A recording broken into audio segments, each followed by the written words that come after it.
ایک گاؤں میں عبداللہ نامی ایک آدمی رہتا تھا۔ عبداللہ لکڑیاں بیچنے کا کام کرتا تھا۔ اس کے پاس ایک گدھا ہوتا تھا۔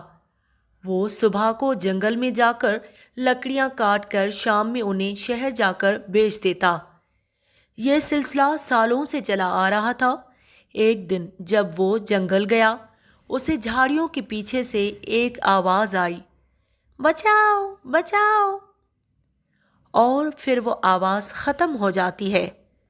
اس نے ادھر ادھر دیکھا تو اسے کوئی بھی نہ دکھا، اور اسے اس دن لکڑیاں بھی بہت کم ملی۔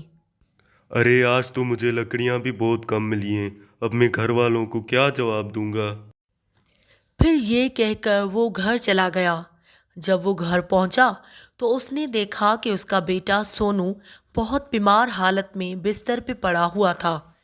اس نے کہا، بیٹا میں ابھی لکڑیاں بیچ کر دوائی لاتا ہوں، تم بالکل بھی مت گھبراؤ۔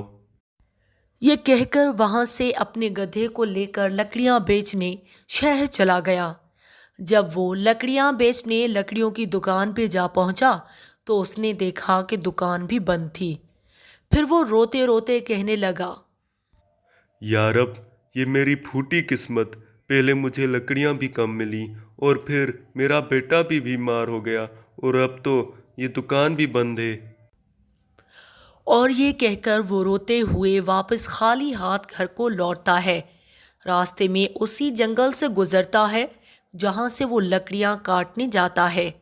تبھی اسے دوبارہ وہی آواز سنائی دیتی ہے، بچاؤ بچاؤ، جو اس نے صبح لکڑیاں کاٹتے وقت سنی تھی۔ اس نے رک کر ادھر ادھر دیکھا تو پھر اسے وہاں کوئی نہ دکھا، اور جب وہ چلنے لگا تو اسے جھاڑیوں میں کچھ سرسراہٹ سنائی دی۔ اس نے جب وہاں جا کر دیکھا تو ایک ہرن زخمی حالت میں پڑا تھا۔ اس نے قریب جا کر دیکھا تو اس کے پاؤں میں ایک تیر لگا ہوا تھا۔ عبداللہ نے اس کے پاؤں سے تیر نکالا تو اس کے سامنے ایک بہت خوبصورت پری آ جاتی ہے اور بولتی ہے، اے رحم دل آدمی، تم کیوں رو رہے ہو؟ تو عبداللہ نے اسے ساری کہانی سنائی۔ پھر پری بولتی ہے، تم نے میری مدد کی اور میری دعا سے تمہارا کام ہو گیا، اب تم گھر جاؤ۔ یہ بول کر پری غائب ہو جاتی ہے، اور جب وہ گھر واپس آتا ہے تو دیکھتا ہے اس کے چھوٹے سے گھر کی جگہ ایک عالیشان گھر ہوتا ہے۔